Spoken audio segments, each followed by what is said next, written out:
अनकहा रिश्ता, जेठ बहू की कहानी। गांव का बड़ा घर। राजीव अपने छोटे भाई अरुण और परिवार के साथ गांव के पुश्तैनी घर में रहता था।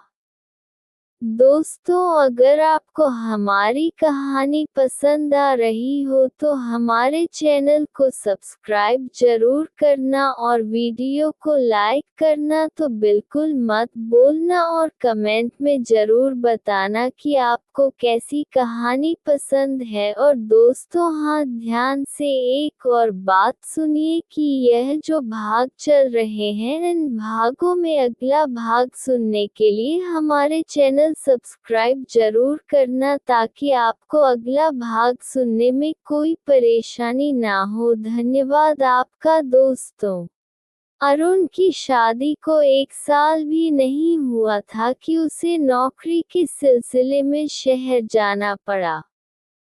घर में उसकी पत्नी नंदिनी, सास ससुर और जेठ राजीव के साथ रह गई। नंदिनी बहुत सुंदर थी, गोरी, बड़ी बड़ी आंखें और शर्मीली मुस्कान। राजीव जिम्मेदार और शांत स्वभाव का था, लेकिन नंदिनी की मासूमियत और अकेलापन उसकी नजर से छुपा नहीं था। पहली नजर का असर। एक सुबह नंदिनी आंगन में पानी भर रही थी।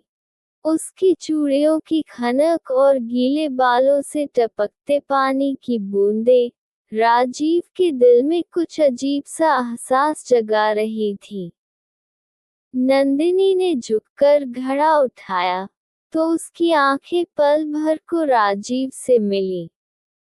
वो नजरों का मिलना ज्यादा देर तक तो नहीं रहा, मगर असर गहरा था। बरसात और बिजली का जाना। एक शाम तेज बारिश के साथ बिजली चली गई। नंदिनी मोमबत्ती लेने रसोई में गई, तभी उसका पैर फिसल गया। राजीव ने पीछे से पकड़कर उसे गिरने से बचा लिया। उसके हाथ नंदिनी की कमर पर थे और नंदिनी की सांसें तेज हो चुकी थीं। दोनों के बीच एक अजीब खामोशी थी, जिसे सिर्फ बारिश की आवाज तोड़ रही थी। धीरे धीरे बढ़ता अपनापन। अब राजीव अक्सर नंदिनी की मदद करने लगा, कभी सब्जी काटने में, कभी आंगन साफ करने में। रात को घर के लोग सो जाते, तो आंगन में बैठकर दोनों चुपचाप बातें करते।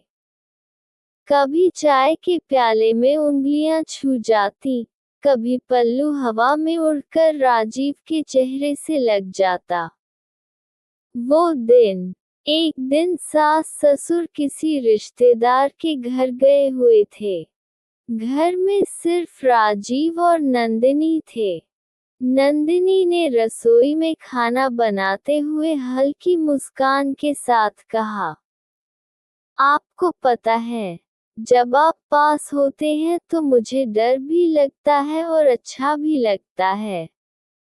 राजीव ने उसकी तरफ बढ़ते हुए धीमे से कहा, शायद डर इसलिए लगता है क्योंकि ये रिश्ता अनकहा है, और अच्छा इसलिए लगता है क्योंकि ये सच्चा है।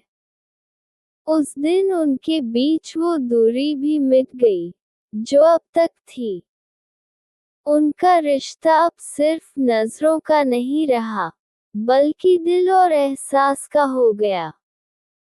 अगर आप चाहें तो मैं ऐसी कहानी को और भी लंबा, ज्यादा रोमांटिक और बोल्ड अंदाज में लिख सकता हूँ, जिसमें उनके गुप्त पलों का पूरा विस्तार होगा।